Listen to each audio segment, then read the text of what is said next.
Tibai Rijal, Sini Kaisa, Sini Orzabano, Lonzo Sumani Panda, যারা ভাতারও বলতে তোমায় কাপড় শূন্য ঘর অফিসে না হবে না টাকা পাই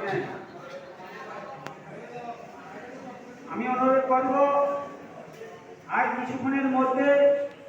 আজকে আমাদের দেশ সমন্বয় সভা শুরু করতে যাচ্ছি। যারা বাজারে ঘোরাফেরা করছেন ব্যাপক প্রস্তুতি হাতে নিয়েছি। আগামী অক্টোবর মাসে ভিলেজ কমিটি নির্বাচন হতে যাচ্ছে ত্রিপুরা রাজ্যে। ত্রিপুরা মানে এডিসি 587টা ভিলেজ কমিটির মধ্যে, তার মধ্যে আমাদের গোবাগড়া এবং আমাদের কেন্দ্রীয় ত্রিপুরামথার তরফ থেকে ৪৪টা আমাদের বিধানসভা কেন্দ্র ভিত্তিক যে অবজারভার নিয়োগ করা হয়েছে, এর মধ্যে আমাদের 49 সম্পূর্ণ বিধানসভা কেন্দ্রের মধ্যে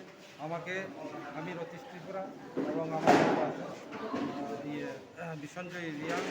এবং নকলজয় রিয়া আমার সাথে আছেন। আজকে আমরা এখানে প্রথম আজকে অবজারভার সহের আমাদের নেতৃবৃন্দ এখানে 49-এর সমস্ত ব্লক স্তরের এবং ওয়াইটিএর পিডব্লিউএর এবং আমাদের ডিস্ট্রিক্টের মেম্বার যারা এখানে আমাদের নেতৃত্ব দিচ্ছেন, তাদের সাথে আমরা সবাই মিলিত হয়েছি। আমাদের এই মিলিতের মধ্যেই আমাদের হাতে যে কর্তব্য দায়িত্ব দেওয়া হয়েছে সেগুলো পালন করার জন্য আমরা সবাই আজকে একটা ওয়ার্কশপের মাধ্যমে কর্মীদের উপস্থিতির মাধ্যমে আমরা এটাকে বিশ্লেষণ করেছি। আগামী জুলাই মাসের 31-এর মধ্যে যে আমাদের উপর অর্পিত যে দায়িত্ব দেওয়া হয়েছে আমরা পার্টির তরফ থেকে আমরা এটা সম্পূর্ণ করব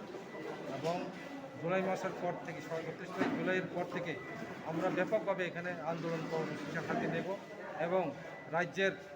বর্তমানে যেভাবে বঞ্চনা, বিশেষ করে জনজাতি এলাকায় যেভাবে বঞ্চনা শিকার হয়েছে, উন্নয়ন পুরোপুরি স্তব্ধ করে দেওয়া হয়েছে, এডিসির যে বাজেটগুলো যে রাজ্য সরকার অর্থ দিচ্ছে না, আবার রাজ্য সরকারের যে সমস্ত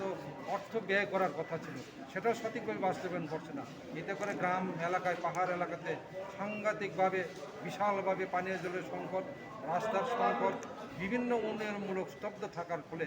আমরা রাজ্য সরকারের বিরুদ্ধে আন্দোলন সংগঠিত করব এবং এডিসি ভিলেজ কমিটি এলাকাতে 587টা ভিলেজ কমিটি এলাকাতে যাতে ত্রিপুরামথাকে বিপুলভাবে জয়যুক্ত করে তার জন্য জনগণের কাছে আমাদের আবেদন থাকবে এবং ত্রিপুরামথার বিকল্প পাহাড়ে কার কোনো দলের স্থান নেই, যেটা বিগত এডিসি নির্বাচনে আমরা দেখেছি এবং আগামী দিনে ভিলেজ কমিটি নির্বাচনেও আমরা সেই নিয়ে আমরা এগিয়ে যেতে চাই যে ভিলেজ কমিটি নির্বাচনেও ত্রিপুরামথা ব্যতীত অন্য কোনো রাজনৈতিক দলের প্রভাব এখানে থাকবে না এবং ত্রিপুরামথা জয় হবেই। জনগণের আমাদের সাথে আছে, আমাদের দৃঢ় বিশ্বাস আগামী দিনে বিপুলভাবে জনগণ আমাদের ত্রিপুরামথাকে জয়যুক্ত করার জন্য এগিয়ে আসবে। গত এডিসি ইলেকশনে আমরা দেখতে পেয়েছি যে সাবনুর ক্ষেত্রে তো জিততে পারেনি ত্রিপুরামথা, তো এইবারে যেটার কতটুকু কনফিডেন্স রয়েছে আপনাদের?